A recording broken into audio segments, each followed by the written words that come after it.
Vikas group of institutions ఆధ్వర్యంలో engineering, pharmaceutical, life sciences లో వస్తున్న అత్యాధునిక మార్పులపై ఈ నెల 29-30 తేదీలో 2 రోజుల పాటు అంతర్జాతీయ సదస్సును నిర్వహించనున్నట్లు principal director doctor PS Srinivas తెలిపారు.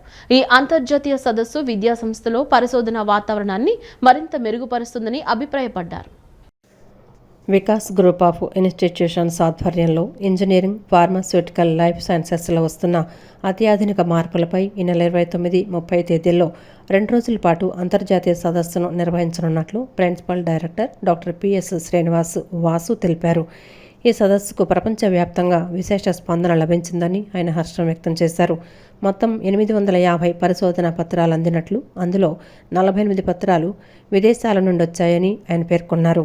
ప్రత్యేకించి అమెరికా నుండి 24 పత్రాలు, మిగిలిన 24 పత్రాలు వివిధ ఐరోపా దేశాల నుండి అందినట్లు వివరించారు.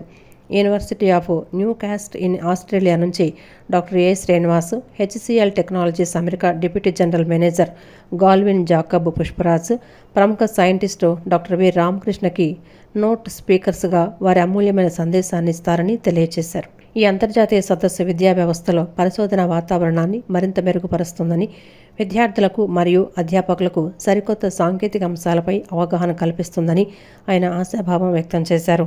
ఈ కార్యక్రమం విజయవంతంగా ముగిసి వికాస్ క్యాంపస్లో సరికొత్త పరిశోధన అధ్యయనానికి నాంది పలుకుతుందని ఆయన తెలిపారు.